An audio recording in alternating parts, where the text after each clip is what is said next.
dalam rumahmu. Satu hal yang ku pinta, menikmati bait-Mu Tuhan. Satu hal yang ku rindu, berdiam di dalam rumah-Mu. Satu hal yang ku pinta, menikmati bait-Mu Tuhan.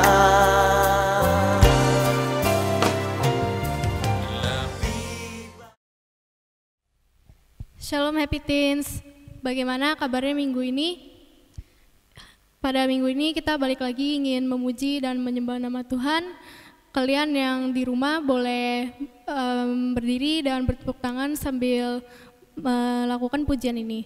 Meskipun situasinya sekarang seperti ini, namun kita sebagai sahabat Tuhan Yesus Kristus yang memilih untuk hidup bersama Dia selamanya, akan memuji Dia sampai akhir dengan sungguh-sungguh, karena itu tugas kita sebagai pengikutnya. Mari kita angkat pujian ini, Hidup yang Kupilih.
di sisiku, kau sumber kuatku.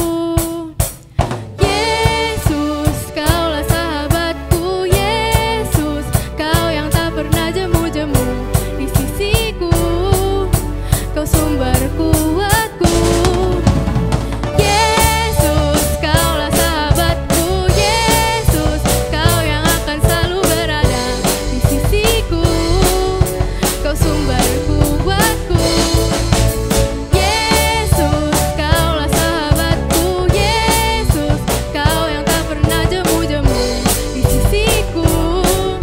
Kau sumber kuatku.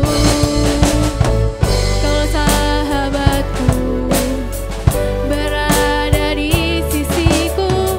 Kau sahabatku selama-lamanya. Kau sahabatku, berada di sisiku selama-lamanya.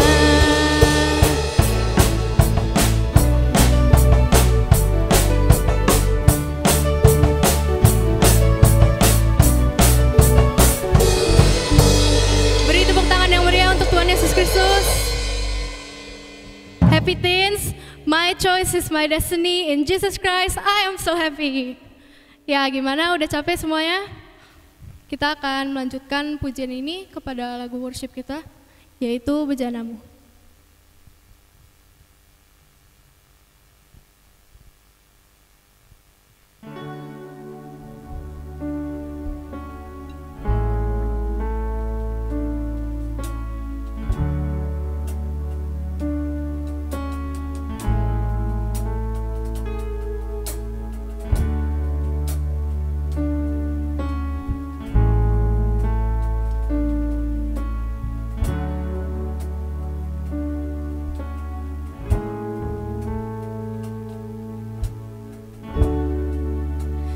Kekuatan di jiwaku, ketenangan batinku, ada dalam hadirat-Mu, ku menyembah-Mu.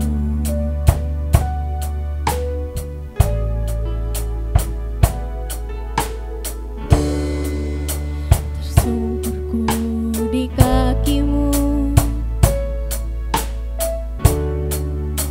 rasakan hadirat-Mu. Takkan ku melepaskan-Mu, Kau cahaya bagiku. Mengiringmu seumur hidupku, masuk dalam rencana-Mu Bapa. Pikiranku, kehendakku, ku serahkan padamu. Harapanku hanya di dalam-Mu, ku kan teguh bersama-Mu Tuhan. Jadikanku bejanamu untuk memuliakan-Mu.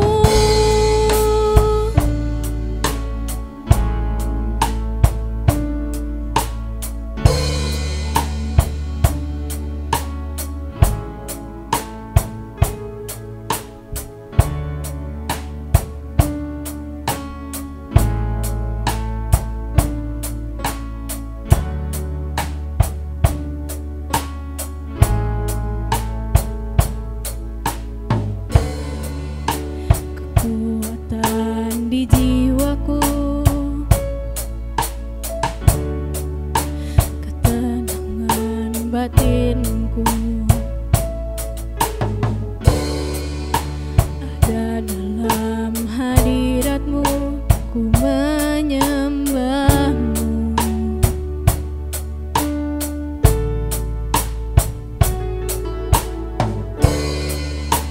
Tersungkurku di kaki-Mu, rasakan hadirat-Mu.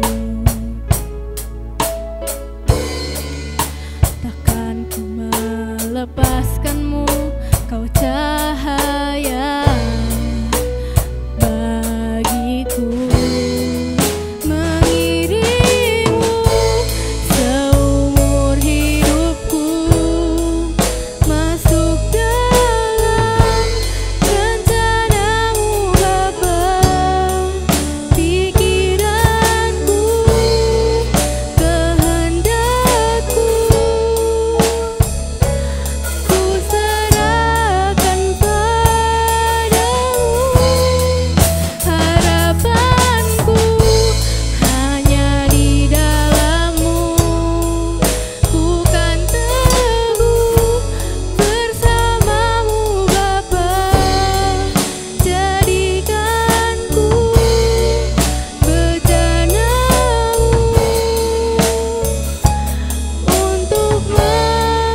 jadikan kami bejana-Mu Tuhan.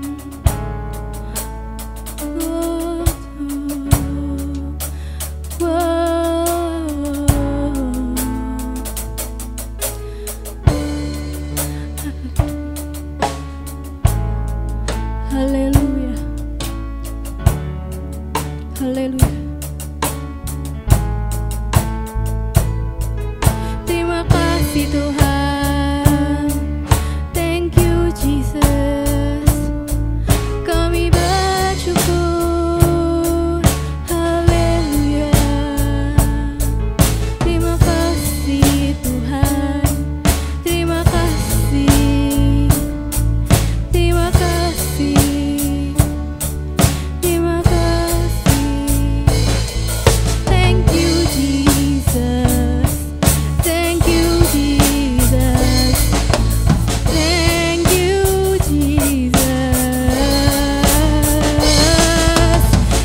Jadikan kami bejana-Mu Tuhan. Haleluya, haleluya. Jadikan kami. Terima kasih Tuhan, terima kasih. Haleluya, haleluya. Kami bersyukur Tuhan. Terima kasih. Thank you Jesus, thank you Jesus. Tuhan Yesus, terima kasih Engkau telah menyertai kami dari Senin sampai Minggu. Terima kasih Engkau telah menyertai kami selama ini. Terima kasih Engkau telah menjaga kesehatan kami. Terima kasih Engkau telah menjaga keluarga kami, teman-teman kami, dan orang-orang yang kami kenal. Dan Tuhan, tolong Engkau sertai pemerintah dan Indonesia agar virus ini dapat cepat selesai dan aktivitas kami dapat kembali seperti biasa, dan kami dapat kembali memuji dan menyembah nama-Mu Tuhan. Tuhan, biarlah firman yang akan kami dengar nanti boleh kami mengerti dan dapat kami terapkan dalam kehidupan kami sehari-hari. Dalam nama Tuhan Yesus kami sudah berdoa. Amin.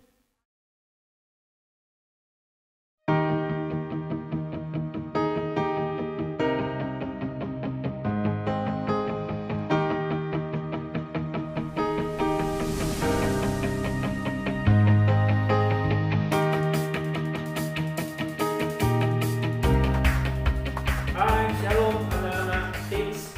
Puji Tuhan kita bisa jumpa lagi lewat ibadah online kita, dan saatnya kita akan dengar firman Tuhan, karena firman Tuhan inilah satu-satunya cara, satu-satunya jalan, satu-satunya kekuatan, satu-satunya harapan untuk membuat adik-adik semua bisa hidup seperti yang Tuhan kehendaki, adik-adik semua bisa hidup seperti yang Tuhan mau, adik-adik bisa hidup memenuhi apa yang Tuhan rencanakan, ya.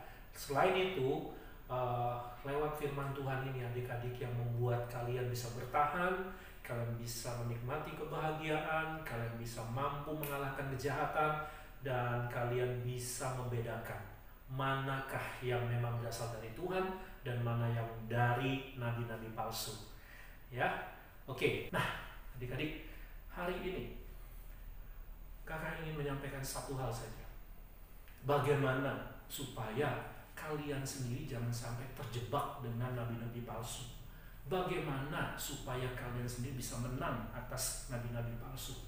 Bagaimana supaya kalian sendiri bisa membedakan ini nabi palsu, ini bukan. Bagaimana supaya kalian bisa memperbesar roh kalian. Bagaimana supaya kalian jangan sampai terjerat dan terseret, terperangkap oleh tipu daya para nabi-nabi palsu yang idenya, dedengkotnya, bosnya, inisiatornya adalah setan. Oke? Rahasianya hari ini kakak bagi satu saja, yaitu apa? Berani bertanya, mau bertanya, suka bertanya, ya. Berani bertanya, mau bertanya, suka bertanya. Karena dengan pertanyaan-pertanyaan kalian, maka kalian akan menemukan jawaban. Tapi kalau kamu diem aja, ya udah tahu nggak ngerti, udah tahu nggak paham, udah tahu nggak jelas, diem aja. Kamu nggak bakal ngerti, kamu nggak bakal tahu. Kalaupun kamu sudah tahu nih, kalau kamu pun sudah ngerti, kamu perlu tanyakan lagi untuk apa? Untuk menambah pengetahuan kalian, upgrade lagi ilmu kalian. Kamu bertanya, ya jangan merasa diri sudah tahu terus sombong dan merasa sudah cukup. No, kita mesti upgrade pertanyaan-pertanyaan kita supaya kita menemukan begitu banyak hal-hal baru yang kita nggak tahu. Kita tanya lagi adik-adik, betul nggak? Nah, yang ketiga, kenapa kita mesti bertanya adik-adik? Supaya kalau nanti ada orang nanya sama kita bisa jawab. Kita nggak kita bisa jawab, kita nggak bengong, kita nggak bego, kita nggak merasa kayak orang itu hun-hun gitu. Kita kayak orang, maaf ya, kita jadi kayak orang yang hidup segan mati tak mau gitu, ya kan? Apalagi kalau mereka bertanya tentang iman kalian, tentang Yesus Kristus kepada kalian, tentang kekristenan, tentang kerohanian, tentang Tuhan. Kalau ada orang nanya sama kalian adik-adik, bagaimana tolong dong saya pengen kenal Tuhan, saya pengen tahu siapa Yesus itu. Kamu bisa jawab nggak? Ketika mereka bertanya, kenapa Yesus disebut Tuhan ya? Kan dia jadi manusia. Kamu bisa jawab nggak? Kenapa Yesus harus mati di salib untuk menebus dosa? Emang nggak ada cara lain? Kamu bisa jawab nggak? Kenapa kok hidup kita ini banyak sekali penderitaan, ada banyak kesusahan? Kenapa kok dunia ini makin kacau? Di mana Tuhan? Di mana kuasanya? Kamu bisa jawab nggak?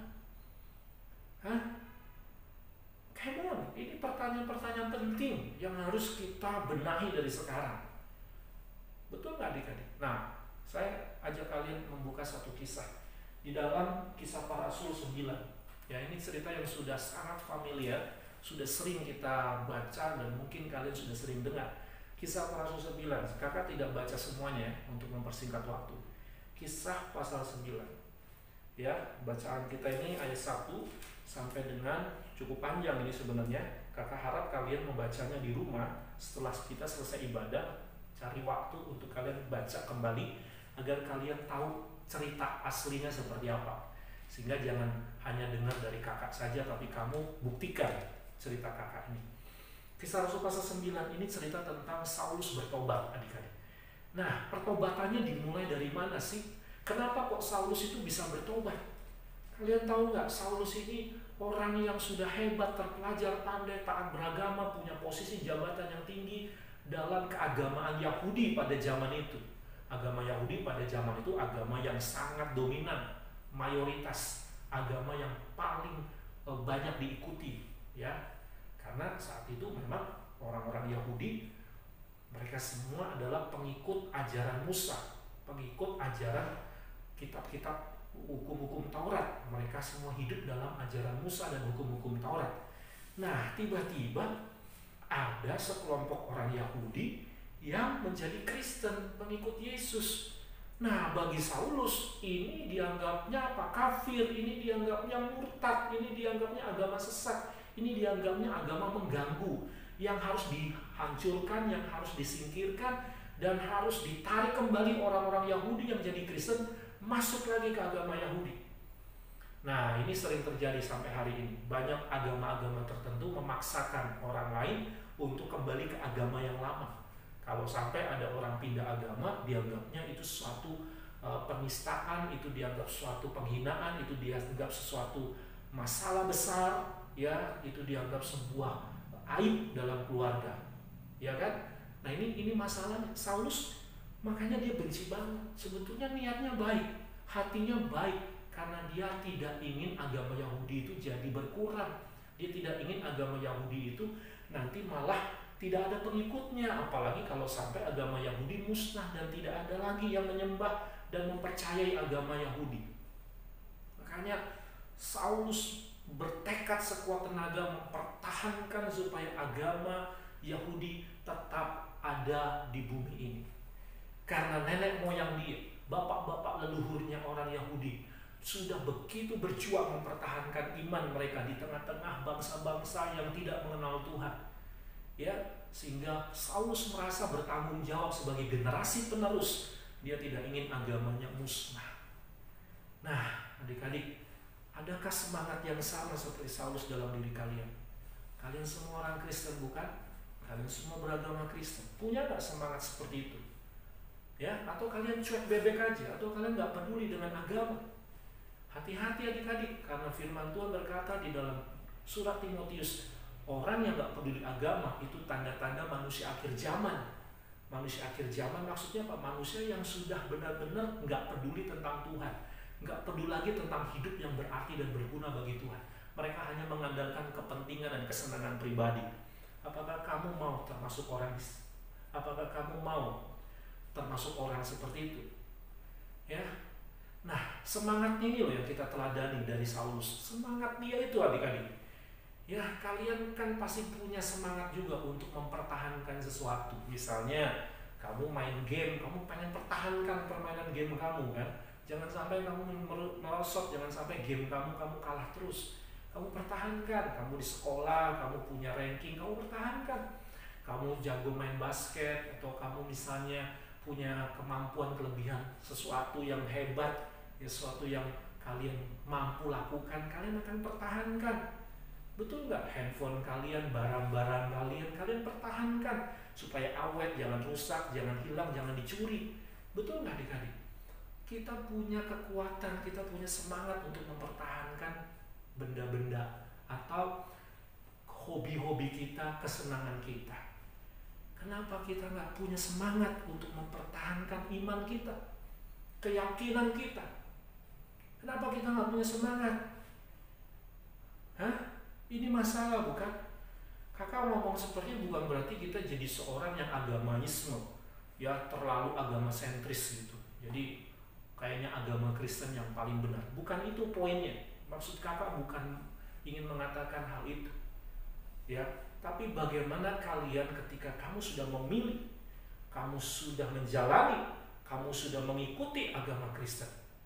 Jangan main-main, jangan setengah hati, jangan asal-asalan. Kalian harus punya semangat mempertahankannya. Amin. Tapi mempertahankan jangan membabi buta, jangan asal-asalan, tanpa dasar, tanpa kemampuan pengertian dan pemahaman yang benar. Itu juga nggak boleh, itu juga merusak agama, itu juga menghancurkan agama. Saulus ini, Tuhan tahu dia punya niat yang baik, dia punya hati yang begitu mulia, karena dia punya semangat mempertahankan keyakinan nenek moyang leluhur mereka. Ya, sayangnya Saulus menggunakan cara yang tidak benar. Dia menghalalkan segala cara dengan membunuh banyak orang-orang Kristen, memasukkan orang-orang Kristen ke penjara. Karena dia marah sekali orang Yahudi sampai pindah ngikutin agama baru menurut Saulus. Nah, singkat cerita, adik-adik tahu ceritanya ya, bagaimana pertobatannya Saulus ini ketika dia hendak pergi ke Damsyik. Di sana banyak sekali orang Kristen kabur ke sana, pelarian di sana, mencari tempat perlindungan ke Damsyik. Dan Saulus tahu dapat berita itu. Dan dia datang dengan pasukannya, dengan segala perlengkapan, dengan segala surat dan segala jaminan-jaminan yang dia miliki, sehingga kalau dia bunuh orang Kristen, tangkap orang Kristen, atau persekusi orang Kristen, dia tidak dipersalahkan dan tidak ada yang menuntut. Jadi Saulus udah senang banget nih, udah senang banget ya, sampai suatu ketika dia melihat sinar bercahaya terang sekali sampai matanya nggak bisa melihat dengan kemampuan yang tinggi. Ya, sampai matanya silau begitu luar biasa, membuat dia rebah jatuh dari kudanya. Adik-adik, ada satu yang menarik di sini. Kakak ingin kalian semua lihat ayat yang keempat adik-adik. Ya, 4, 5, ya 4 dan 5. Ya, di sini ada dua pertanyaan. Ya, yang pertama Tuhan yang bertanya, yang kedua Saulus yang bertanya. Coba kita lihat ya, ketika Saulus rebah di tanah, lalu terdengarlah suara yang berkata kepadanya, Saulus, Saulus, mengapa engkau menganiaya aku? Nah, Tuhan nanya. Ya, maksud Tuhan nanya bukan karena Tuhan tidak tahu. Tuhan itu tahu pertanyaan Orang itu bisa dua kemungkinan. Dia nanya, sebetulnya dia tahu jawabannya. Atau dia bertanya, dia tidak tahu jawabannya. Betul kan? Tuhan itu kalau bertanya, dia tahu jawabannya. Lalu kenapa nanya? Itu kan pertanyaan kita. Kenapa kalau Tuhan sudah tahu jawabannya, kenapa dia nanya? Masih ingat nggak cerita waktu Adam dan Hawa jatuh dalam dosa? Tuhan nanya nggak? Nanya. Ya kan? Nanya apa? Hai Adam, di manakah engkau? Kakak mau tanya, Tuhan tahu nggak kalau Adam bersembunyi? Tempat sembunyinya pun Tuhan tahu. Tahu. Terus kenapa nanya?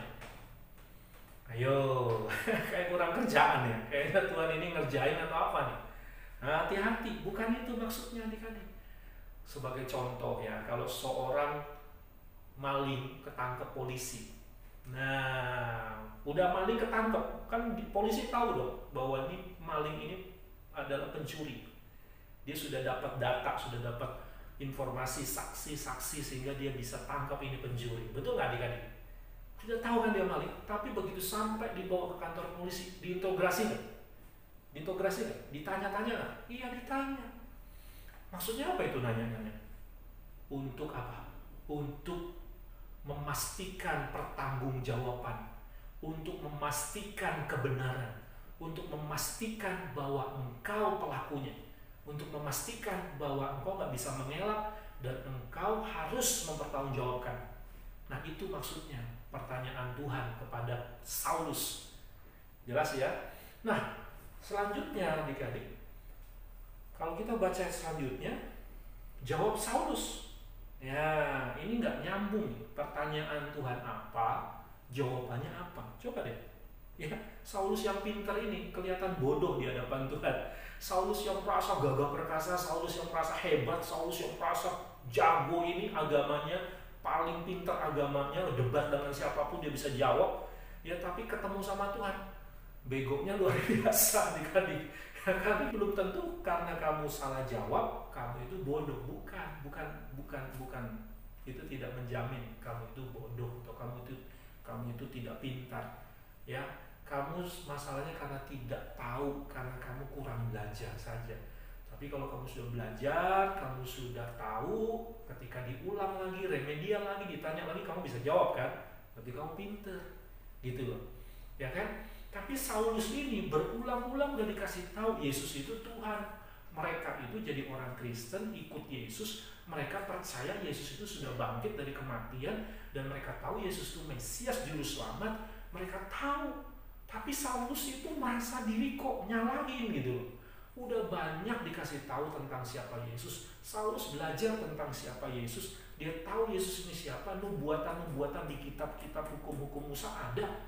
Tapi Saulus seperti buta pikirannya, seperti dianya itu nggak percaya, sudah didoktrin bahwa orang Kristen itu sesat. Nah yang begini-gini ini kebodohan di mata Tuhan. Keras kepala namanya, auban, ya keras kepala tegar tengkuk. Nah itu kebodohan, itu kebodohan paling bodoh adik-adik, ya itu kebodohan paling bodoh. Nah Saulus ini kembali lagi dia ditanya sama Tuhan, lalu jawabannya apa? Jawab Saulus, siapakah engkau? Tuhan. Tadi nanyanya apa Tuhan? Saulus, mengapakah engkau menganiaya aku? Harusnya jawabannya apa? Jawabannya bukan siapakah engkau? Tuhan, nggak nyambung. Ya benar kan? Tapi Tuhan itu sabar. Tuhan itu tidak mentertawakan Saulus. Tuhan itu tidak marah-marahin Saulus karena dia salah nanya atau karena Tuhan ngerti kondisinya Saulus. Tuhan ladeni dan Tuhan jawab pertanyaannya Saulus. Ketika Saulus bertanya, siapakah engkau? Tuhan. Lalu Yesus berkata, ya akulah Yesus yang kau aniaya itu. Nah adik-adik perhatikan nih, pertanyaan Saulus ini. Menurut kalian, dia masih percaya nggak?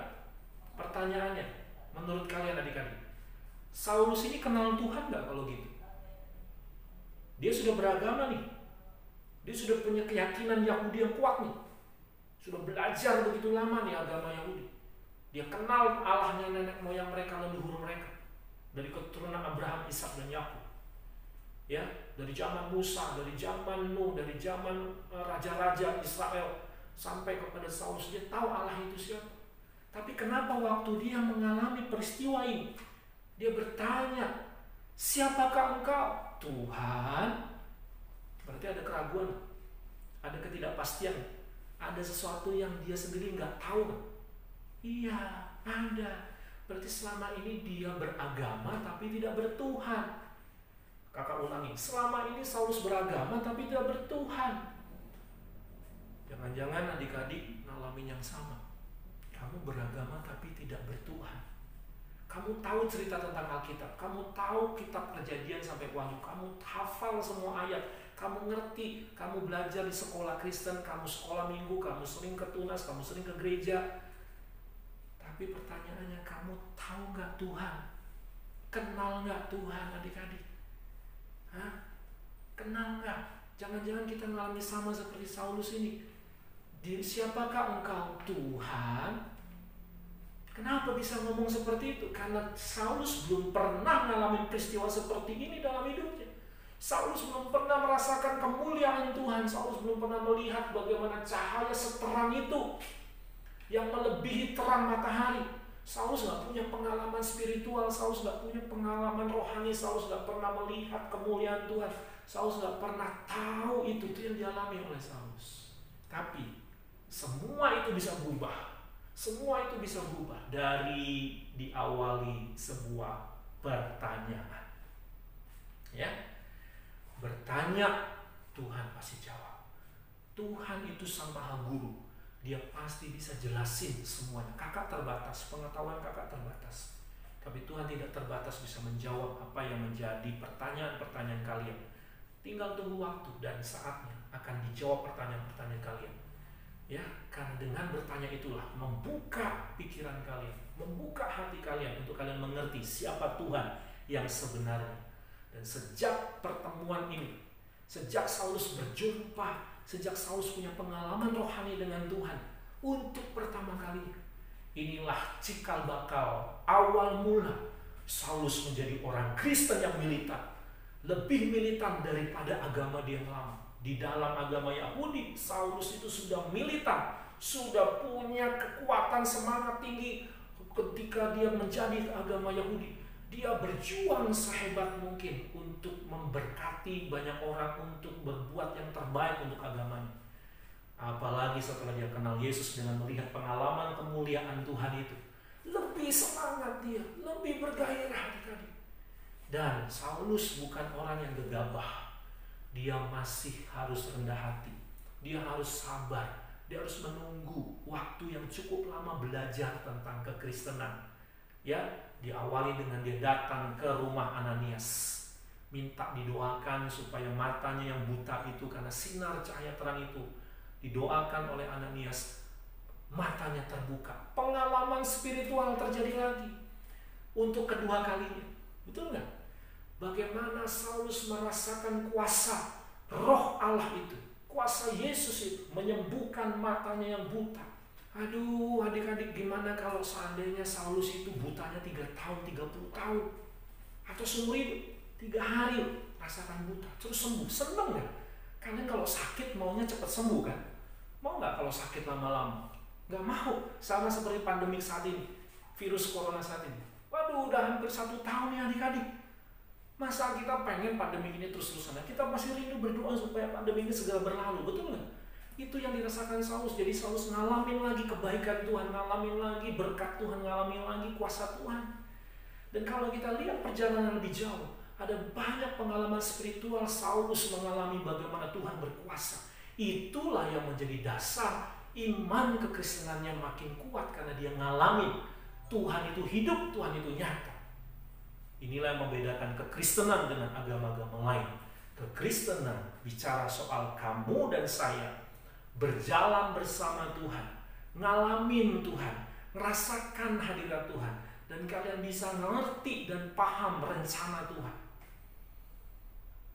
Itulah kekristenan. Kamu punya bergaul dengan Allah, bergaul dengan Tuhan. So adik-adik, mari kembangkan pertanyaan-pertanyaan kalian. Dengan rasa ingin tahu yang tinggi itulah yang membuat kalian akhirnya tercelik, terbuka, dan mengerti dan paham. Oh ya, aku aku ngerti sekarang. Aku sadar masih banyak hal yang belum kakak tahu. Sekalipun kakak sudah sekolah teologi, kakak sudah sekolah Alkitab, ya sudah S1, S2, kakak sudah punya pengalaman cukup lama di pelayanan gereja, mulai dari sejak remaja, ya kakak sudah melayani Tuhan. Tahun 1995 itu tahun pertama kali kakak ngalamin pengalaman dibaptis. Tanggalnya pun kakak ingat, tanggal 25 Desember tahun 1995. Ya, itu awal pertama kali kakak dibaptis. Sampai hari ini 2020, kakak masih perlu banyak belajar. Apalagi kalian adik-adik. Ayo sama-sama kita kenali Tuhan. Di sini bukan soal karena pengenalan Tuhan, bukan karena belajar di sekolah Alkitab jauh lebih kenal daripada kalian yang tidak, atau sering ke gereja dengan yang tidak ke gereja. Ya, walaupun itu pengaruhnya ada, tapi yang paling penting bagaimana kamu setiap hari bergaul dengan Tuhan. Untuk apa kalau kita cuma ke gereja seminggu sekali? Untuk apa kalau kita sekolah Alkitab maupun gelarnya sampai S3, tapi kesehariannya tidak ada pergaulan dengan Tuhan, tidak ada pengalaman pribadi dengan Tuhan. Kakak rindu kalian semua punya pengalaman pribadi dengan Tuhan. Amin. Kakak rindu kalian semua punya pergaulan dengan Tuhan. Amin. Mari kita tundukkan kepala, kita berdoa. Bapa, kami bersyukur. Biarlah adik-adik Teens ini mengerti kebenaran, memahami firman-Mu, dan dia mau melakukannya dan mau melakukannya dalam kehidupan mereka. Bantu adik-adik ini Tuhan, di rumah mereka masing-masing. Roh Kudus bekerja, Roh Kudus lawat mereka, Roh Kudus jamah mereka, sentuh mereka, biar mereka punya pengalaman spiritual, pengalaman pribadi tentang Engkau Tuhan di dalam kehidupan anak-anak Teens ini Bapa. Mereka punya pengalaman khusus Tuhan, mereka punya waktu khusus, mereka punya perjumpaan khusus dengan kuasa-Mu ya Tuhan. Biar roh yang ada dalam mereka ini terus semakin besar. Mereka pertahankan roh mereka, mereka pertahankan iman mereka, mereka pertahankan keyakinan mereka, mereka pertahankan kekristenan mereka.